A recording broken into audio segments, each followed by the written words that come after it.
चुनाव आयोग पर पहली बार उंगली नहीं उठ रही है, कई बार उंगली उठी है और विशेषकर उत्तर प्रदेश के चुनाव को लेकर के कई बार समाजवादी पार्टी ने अपनी बात रखी है।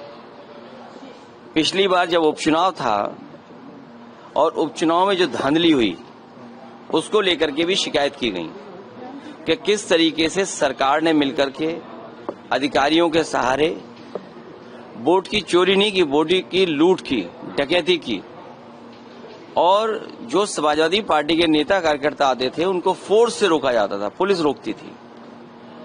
बूथ के अंदर प्राइवेट ड्रेस में पुलिस वोट डाल रही थी।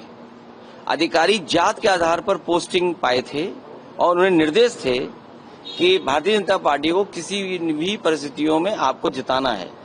हमारे पास बगल में अवधेश प्रसाद जी खड़े हैं, सांसद हैं अयोध्या के। इनकी खुद की विधानसभा में चुनाव चल रहा था। इतना भारतीय जनता पार्टी को कभी भी उस विधानसभा में वोट नहीं मिला। जीत हार अलग होती है, लेकिन इतना वोट पार्टी को कभी नहीं मिला।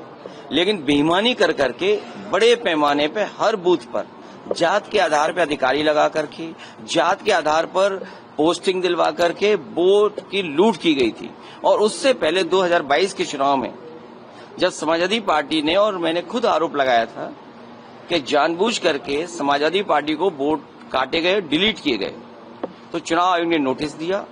नोटिस के जवाब में मैंने 18,000 ऐसे वोट जो डिलीट कर दिए गए थे, 2019 में उन्होंने वोट डाला था, 2022 में डिलीटेड हो गए थे, और जबकि वो वहां मौजूद थे।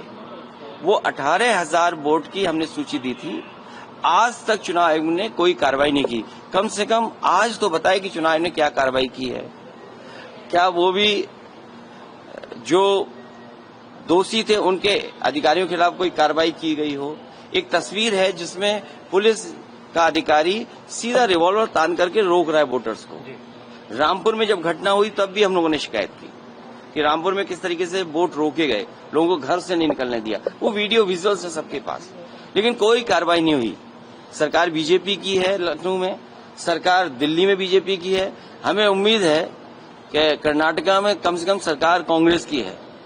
ऐसे अधिकारी जिन्होंने वोट चोरी कराई है, वो बीएलओ हों, एसडीएम स्तर के हों, जिलाधिकारी के स्तर के हों, उत्तर प्रदेश में सरकार होती तो हम लोग कार्रवाई करते उन अधिकारियों पे। हमें उम्मीद है कि कांग्रेस पार्टी उन तमाम अधिकारियों के खिलाफ जिन्होंने वोट चोरी करके वोट चोरी में साथ दिया है, उनके खिलाफ कार्रवाई होगी।